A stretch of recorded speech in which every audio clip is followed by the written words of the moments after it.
네, 할렐루야. 네, 제가 2주 전에 말씀을 전하였는데 또 이렇게 얼마 안 되는 기간 안에 또 이렇게 전하게 되었습니다.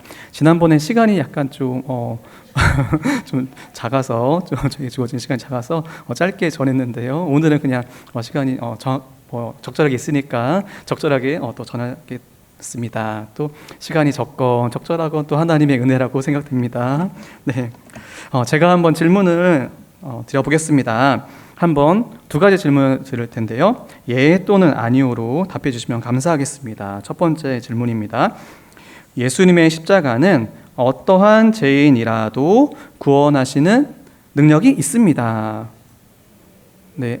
예, 생각보다 아멘수가 작으시네요. 놀랐는데요. 자, 두 번째 질문입니다. 예수님은 주님으로 우리가 어떠한 형편에 있든지 구원받은 성도를 거룩하게 이끌어 가십니다.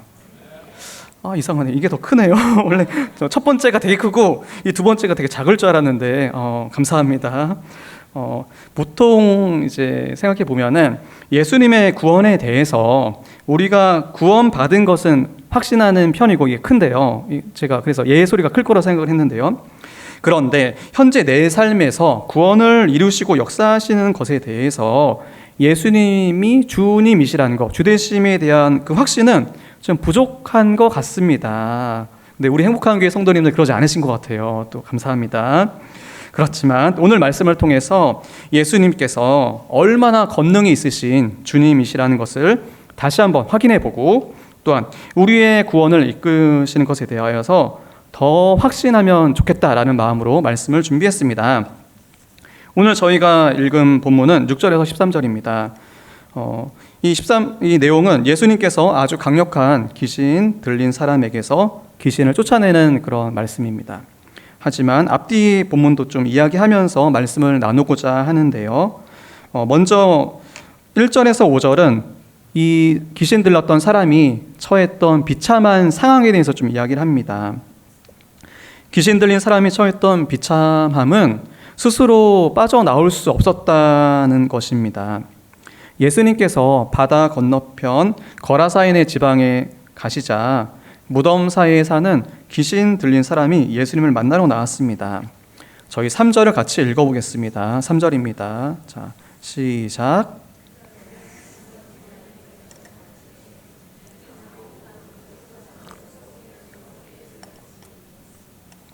네, 귀신 들린 사람이 예수님께 나왔는데 그 사람이 어떤 형편에 있었는지를 이제 3절에서 요약적으로 말하고 있습니다.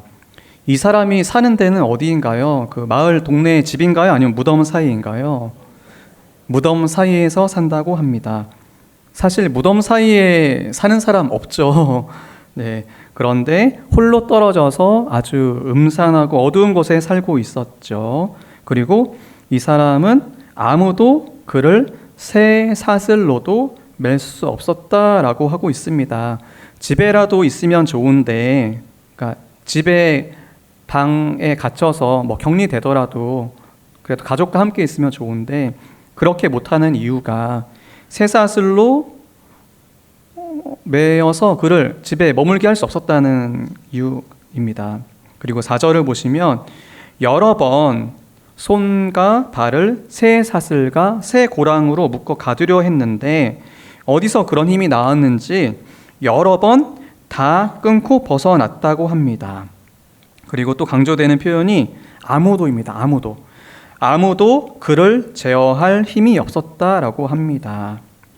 그러니까 이 귀신 들린 사람은 밖에서도 그렇고 스스로도 그렇고 이 상황에서 벗어나게 할 수 없었다는 것을 좀 알 수가 있습니다.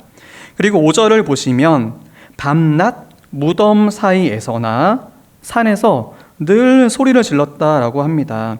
사실 하나님께서 우리에게 주신 이 입술 그리고 목, 좀 전에 하벌 목사님 가정 찬양하셨는데 이 기간은 하나님께 영광을 돌리는 그런 기간인 것이죠. 선한 말을 하고 또 하나님을 찬양하는 그런 기간인데 이런 신체의 일부분으로서 소리를 이제 고성을 지르면서 우리 얼마 전까지만 하더라도 강화도 이 건너편에서 북한에서 이렇게 그 밤만 되면 이상한 소리 냈다고 했잖아요. 그런 소리가 들렸던 거예요. 이 사람이 소리를 냈다는 거예요. 그리고 돌로써 자기의 몸을 해치고 있었다라고 합니다.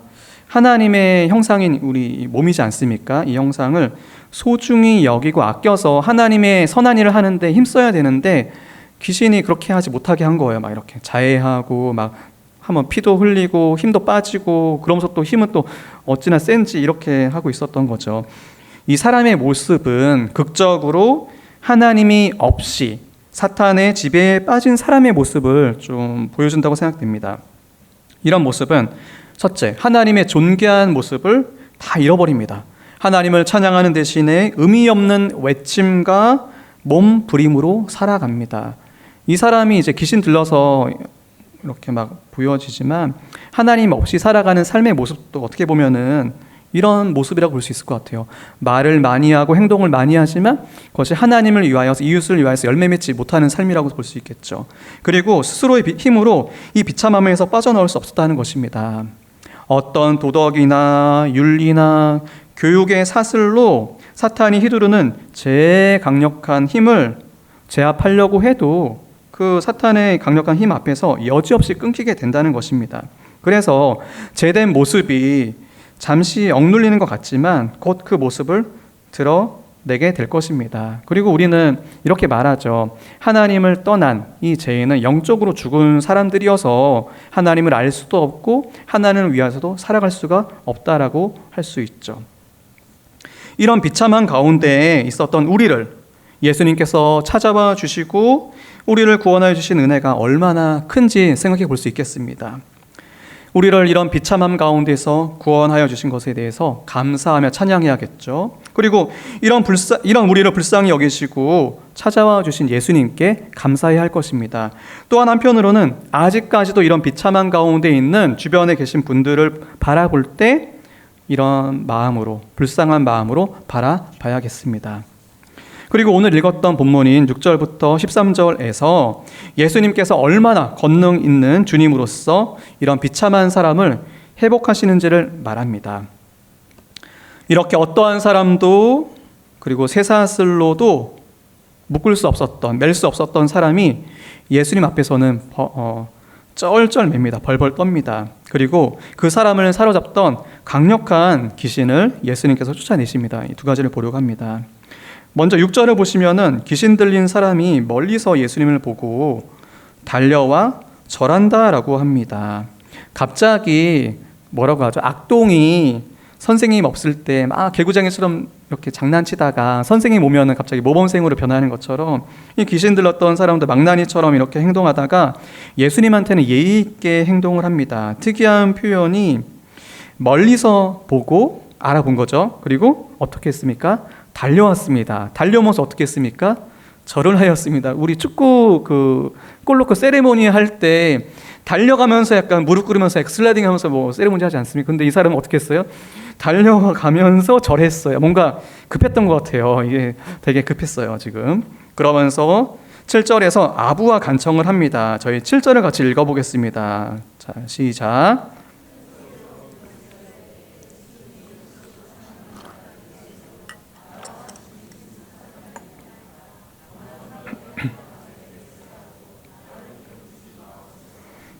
네, 소리를 크게 질러서 강조합니다. 뭐라고요? 지극히 높으신 하나님의 아들 예수여, 약간 아부하는 것 같습니다. 그리고 당신이 나와 무슨 상관이 있나이까? 뭐 이거는 뭐 나를 어떻게 하려 합니까? 라고도 번역을 하더라고요. 그러면서 갑자기 하나님의 이름을 맹세하라고 하면서 나를 괴롭히지 말라고 이렇게 결국은 하고 싶었던 게 이거죠. 나를 괴롭히지 마세요. 나를 이 사람에게서 쫓아내지 마세요. 나를 벌하지 마세요. 이런 것이죠. 그러자 예수님께서 그 귀신의 이름을 묻습니다. 그러자 그 귀신이 이렇게 말합니다. 내 이름은 군대니 우리가 많음이니이다 하고, 성경의 각조를 보시면은 레기온, 헬라어로 레기온이고요. 로마 군단의 여단 규모다라고 써 있습니다. 로마가 그 평화를 유지하는 방식이 그 군사력이었는데 이 로마 군대 보병의 여단이 대략 한 6천 명 정도였다라고 합니다. 그러니까 귀신이 이 한 사람에게 들렀는데 자신의 이름이 군대 레기온이라는 거는 많다는 거잖아요. 근데 얼마나 많아요? 6천 마리나 되는 귀신이 이 한 사람에게 이렇게 장악하고 있다는 거예요. 그러니까 한 귀신에게 장악돼도 되게 힘들 건데 이런 강력한 귀신에게 있었으니까 빠져나올 수도 없고 비참한 가운데 있었다라고 할 수 있겠죠. 그러자 귀신이 두 가지를 강구합니다. 10절과 11절에서 12절에서 10절에서는 그 지방에서 나가지 말게 해주세요 였고요. 12절은 그렇죠? 돼지에게 보내어 들어가게 해주세요 라는 겁니다. 그 지방이 그 거라사 지방이 이방 그 지역이었다라고 해요. 그리고 돼지도 그 유대인들은 이렇게 그 뭐라고 하죠? 정결하지 않은 부정한 짐승이라고 해서 가까이 하지 않는 그런 거였거든요. 그러니까 아무래도 이 귀신은 그래도 유대인 있는 하나님 아는 것보다는 하나님 없는 것이 좀 더 편했나 봐요. 그러자 예수님께서 허락하십니다. 그런데 귀신이 되게 셌잖아요. 아까 봤을 때 맞죠? 셌는데 그리고 여기서 보니까 6천 명이나 하는 그 보병에 육박하는 그런 귀신이라고 하는데 예수님 앞에서는 어떻게 하고 있죠? 쩔쩔매고 간구하고 그리고 예수님께서 허락하시고 이걸 통해서 이 강력한 이 귀신도 사탄도 굴복할 수밖에 없는 예수님의 주대심을 좀 간접적으로 알 수가 있습니다. 그러자 예수님께서 13절에서 허락하시고 2천 마리나 되는 돼지떼가 바다를 향해 비탈길로 내려가서 바다에 빠져 다 죽게 되었다라고 합니다. 그리고 이 돼지떼가 몇천 마리였냐라고 하면은 13절에 거의 2천 마리 되는 떼라고 하고 있으니까 이 큰 돼지떼를 통하여서도 강력한 귀신의 세력을 알 수가 있습니다. 그런데 왜 다 귀신이 이렇게 돼지떼에 들어갔는데 다 죽었을까요? 명확하게 본문에 나오지 않습니다. 하지만 8절에서 예수님께서 더러운 귀신에게 그 사람에게서 나오라고 명하셨고, 그리고 7절인가요? 그 후에 이제 귀신이 예수님께서 괴롭히지 말라고 간청한 것을 7절이죠. 네, 볼 때 뭔가 귀신이 이제 뭔가 좀 예수님께서 자신들을 심판할 걸 알았던 것 같아요. 그러면서도 귀신이 돼지떼에게 들어가면은 사람에게 들어갔을 때도 막 사람이 막 버텨내지 못하고 막 난리쳤잖아요. 비참했잖아요. 그러니까 뭔가 돼지떼도 힘들었나 봐요. 그런데 예수님께서 그 상황을 허락하시면서 용인하시면서 돼지떼가 바다에 빠지게 되었고 그것을 통해서 예수님께서 이 귀신을 사탄을 결국에는 심판하시는 게 아니었나. 결론은 어떻게 됐습니까? 결국 이렇게 함으로써 그 귀신 들린 사람에게서 귀신은 나갔고 그 귀신 들린 사람은 온전한 자유를 얻었죠. 네. 물론 돼지떼를 잃은 주인 입장에서는 되게 좀 손해가 막심하고 안타까운 상황이긴 합니다. 하지만 그 손해보다 한 영혼이 구원받는 은혜가 더 크긴 하죠. 이렇게 영적인 시각에서 보면요. 일단은 귀신의 숫자 6천 명의 그 보병의 규모, 그리고 귀신이 들어간 돼지의 그 규모 200마리나 되는 그 돼지의 떼를 통해서 귀신이 얼마나 강력했는지를 알 수가 있습니다. 하지만 이렇게 강력한 귀신도 예수님 앞에선 쩔쩔 맨 것을 알 수가 있습니다. 예수님은 강한 귀신까지도 다스리시며 쫓아내시는 것을 통하여서 그들을 심판하시는 강력한 주님임을 오늘 말씀을 통해서 알 수가 있습니다. 우리는 예수님께서 권능 있는 주님이시다라는 것을 다시 한번 생각해야 할 것입니다. 예수님께서 제 비참한 가운데에서 스스로 나올 수 없는 죄인을 구원하시는데 얼마나 강력한 주님으로서 이 일을 행하셨는지를 생각했으면 합니다. 어떠한 강력한 죄라도 이런 우리를 죄와 죽음으로 노예 삼고 있는 사탄의 권세에서 자유케 하셨다라는 것을 생각해 봐야 한다는 것입니다. 이렇게 강한 권능으로서 사탄을 심판하시는 주님이시라면은, 십자가로 승리하셨다면은 지금 죄와 싸우는 우리를 지키시고 도우시지 않을까요? 우리를 강한 권세로 구원하셨다면은 우리의 구원을 이끄시고 완성하시지 않을까요? 라는 것이죠. 우리가 지금 맞닥뜨리는 죄와 연약함보다, 그 이면에 있는 사탄보다 우리 주 예수 그리스도가 한없이 강하다라는 것을 다시 한번 생각했으면 합니다. 마지막으로 14절부터 20절에서 예수님께서 비참한 죄인을 강력한 권능으로 어떻게 회복하시는지를 잘 말하고 있습니다. 두 가지인데요. 예수님께서는 그 백성을 하나님의 형상으로 회복하십니다. 그리고 또 예수님께서는 그 백성을 사명을 감당하도록 회복하십니다. 하나님의 형상 그리고 사명입니다. 돼지를 치던 사람이 이 광경을 목격하고 어떻게 했죠? 무서워서 도망하여서 마을 사람들에게 말했습니다. 그러자 마을 사람들이 그 광경을 보러 이제 예수님께 나왔습니다. 그러자 귀신 들린 사람이 온전하게 회복된 모습을 보고 또 놀라며 두려워합니다. 저희 15절 말씀을 같이 읽겠습니다. 시작.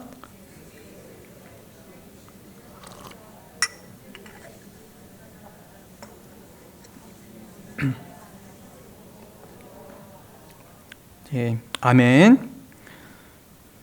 스스로 몸을 이렇게 돌로 치던 사람이 어떻게 됐다고 하고 있죠? 옷을 입고 온전하게 되었다라고 합니다. 무덤에서 다른 사람들이 가까이 할 수 없어서 혼자 살면서 소리 지르면서 스스로를 자해하던 모습과 너무나 대조를 이룹니다. 옷도 입고 정신도 온전하고 날뛰는 것이 아니라 앉아있는 모습은 하나님의 형상으로 회복된 것을 상징적으로 잘 보여줍니다. 그리고 그뿐만 아니라 18절에 보시면은 예수님의 사역에 동참하기를 원하면서 함께 있기를 구했다라고도 하고 있습니다. 그러자 예수님께서는 그 마음은 이해하지만 그로 하여금 남아서 가족에게 예수님이 어떤 일을 행하셨는지를 알게 하라고 명하시는데요. 저희 19절 말씀 한 번 더 읽어보겠습니다. 시작. 허락하지 아니하시고 그에게 이르시되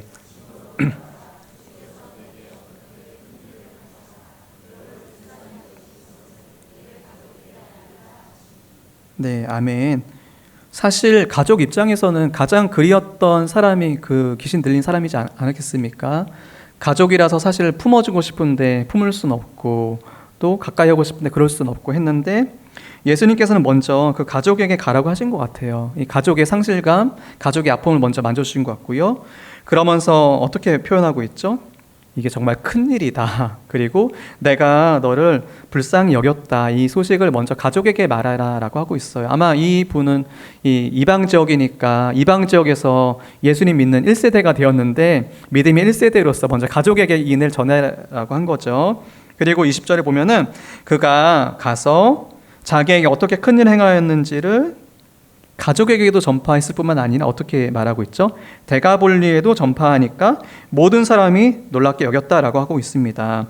데가볼리는 데카폴리스라고 10개의 소도시를 말합니다. 갈릴리 호수 동쪽과 남쪽에 위치해 있는 도시들로서 헬라의 알렉산더 대왕에 의해서 식민지화된 10개 도시였고 이방적인 성격 때문에 유대인들은 잘 안 가는 지역이었다고 하는데 예수님께서 가셔서 복음을 전한 곳이라고 합니다. 귀신 들린 사람이 온전한 모습으로 회복되었고 그 은혜를 가족뿐만 아니라 그가 사는 주변 지역에까지도 다 알린 것입니다. 예수님께서는 어떠한 죄인이라도 온전하게 회복하십니다. 아멘. 그렇게 우리가 그런 은혜를 입지 않았습니까? 한번 생각해 보신 적 있나요? 내가 예수님 믿기 전에 어땠는지 아시지 않습니까? 저도 생각해 보면 참 겉으로는 멀쩡해 보였지만은 마음적으로 심적으로 그렇지 않았거든요. 그런데 예수님을 만나자 하나님의 형상으로 온전하게 회복되었습니다. 그리고 어떻게 되었죠? 또한 사명을 감당하도록 하나님 형상을 입은 존재로 그냥 존재하는 게 아니라 그 구원받은 은혜에 감사하여서 자원하여서 여러 일을 하게 되는 것이죠. 먼저 우리를 하나님의 형상으로 또 하나님의 사명을 감당하도록 회복시켜 주신 하나님께 감사하면서 찬양해야겠습니다. 그리고 한편으로는 주님을 신뢰함으로써 우리에게 맡겨주신 사명을 감당하면서 구원을 이뤄가야겠습니다. 죄와 싸워 이겨야 하겠습니다. 그런데 이렇게 사명이라고 말하면은 좀 부담스러울 때가 있습니다. 하지만 오늘 본문을 통해서 은혜를 한번 생각해 볼까요? 비참한 죄인을 정말 강력한 죄와 사탄의 권세에서 구원하여 주신 은혜를 지금 나누지 않았습니까? 그런 은혜를 곰곰이 생각해 보면은 그 은혜가 우리로 하여금 하나님의 형상으로서 마땅히 할 바를 알려주지 않을까요? 어떻게 될까요? 그 은혜 감사하면은 하나님을 찬양하고 예배하고 또 그 소식이 너무 좋으니까 넘치니까 다른 주변에 있는 분들에게도 알리고 그런 거죠. 그리고 사실은 이렇게 우리가 온전한 모습으로 회복된 것이 다른 사람에게 놀라울 거예요.